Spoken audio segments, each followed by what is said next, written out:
તો આજે તો સંસ્થાએ જવાનું થયું ચાલીને. ના પેટ્રોલનો વાંધો નહોતો, બાઇક નહોતી અત્યારે. તો આપણે પહોંચી ગયા સંસ્થાએ. જય શ્રી કૃષ્ણ બધાને. તો બધા આવી ગયા વેલકમ કરવા આપણે. તો ધીરે ધીરે બધું જ સામાન શિફ્ટ થવા લાગ્યું છે, એટલે બધું રેડ બફેડ હતું. અને આપણા માધુરીબેન જો કપડાં ધોવા લાગ્યા છે, કેમ કે રોજ એ છે એકદમ ચોખ્ખા કપડાં બધાને પાથરવાના અને ફરી પાછા યુઝ થઈ જાય એટલા માટે એ સાબુ પાણીથી ધોઈ નાખ્યા. એટલે ચાલો હવે આપણે એક આવી ગયું છે પાર્સલ, જોઈએ એમાં શું છે.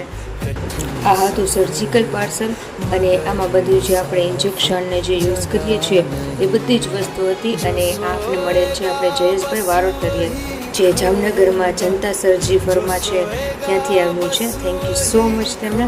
અને આપણે આવી ગયા નવી સંસ્થાએ આપણે અમુક કામ પેન્ડિંગ છે, જેમ કે આપણે પક્ષીઓ ત્યાં રાખેલા છે, તો એના માટે એને ગરમી ના થાય એ માટે આપણે એને બધે જે લીમડાની ડાળખીઓ છે અને એના હેલ્થ માટે પણ સારું છે, એમાં લીંબુડી આવે છે એ ખાય પણ છે તે.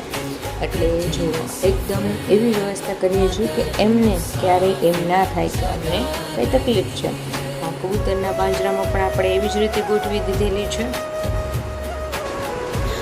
વેકેશનનો સાચો ઉપયોગ જો આ બધા બાળકો છે એ મજૂર નથી, પણ એ વેકેશન છે એટલે એની હેલ્પ કરાવવા આવ્યા છે.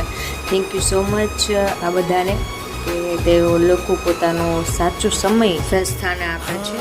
And thank you so much. Visit કરુણાધામ.